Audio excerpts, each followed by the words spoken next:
So let's answer the question, is it possible to gain muscle mass when you're doing intermittent fasting? Let's say you want to get the benefit of doing intermittent fasting, yet you also want to gain muscle. How would you do it? Well, there's several factors here. Sometimes people have this idea that they have to spike insulin to grow their muscles. So they're going to do carbo loading because, after all, if you stimulate carbohydrates, you'll trigger insulin, and insulin is an anabolic hormone. Makes sense, right? But in reality, when you stimulate insulin that much or too much, you create insulin resistance. And if you have insulin resistance, you can't absorb amino acids that well anymore. This is why a pre-diabetic or a diabetic or someone that has insulin resistance doesn't absorb protein or amino acids that well. So here you are trying to gain muscle mass, but all this glucose and this insulin is creating a resistance to that protein going in your body. There's this product called Serious Mass, and I have a picture of it right here, where you're supposed to take this product and bulk up, right? 2 scoops is 252 grams of carbohydrates. This is 2 scoops.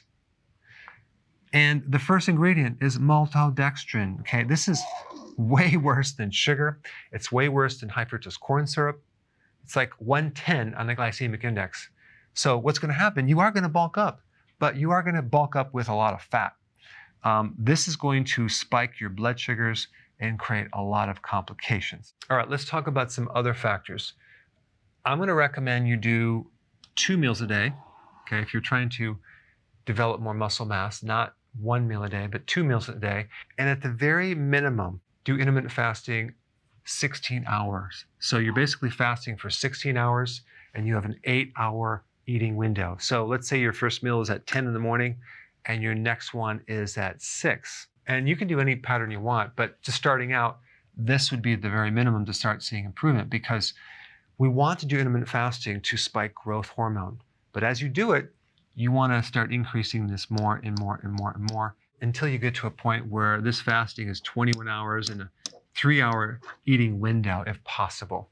We also have to make sure that there's enough calories in your meals too, because if your meals just don't have enough food, it's going to be really hard to grow muscle. So you're going to have to determine how many calories you need, but the average person will probably need somewhere around 1,500 calories per meal or a little bit more. All right, the next thing that's really important is exercise volume.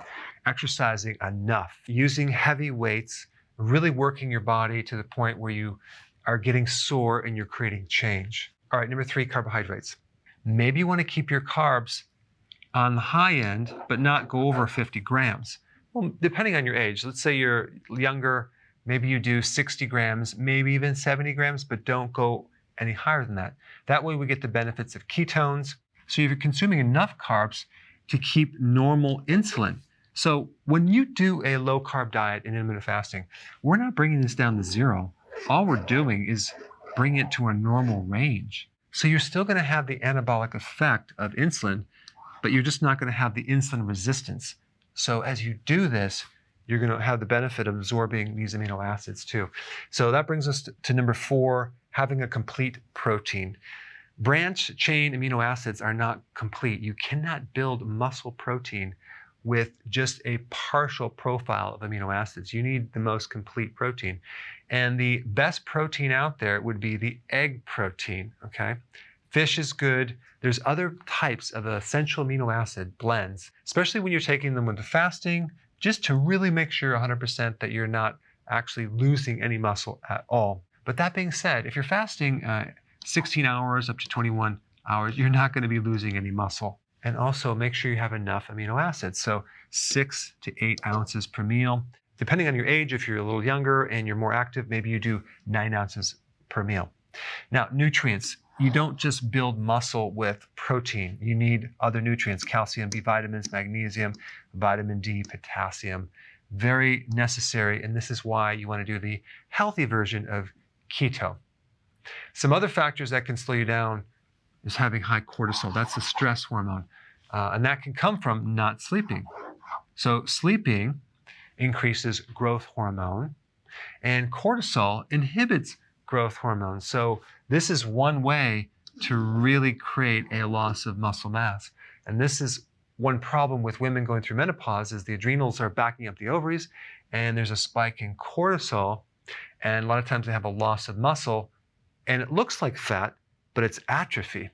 So cortisol is very, very destructive on your muscles. So you want to keep your stress as low as possible. Now, if you're doing prolonged fasting, I wouldn't go past 72 hours if you're trying to maintain your muscle mass. Not that it's going to be a problem, but if you're new to this, if you go too long and you don't have enough reserve built up, it could create a little loss of muscle. All right, guys, there you have it. These are the factors to help you maintain and even grow more muscle mass when you're doing intermittent fasting.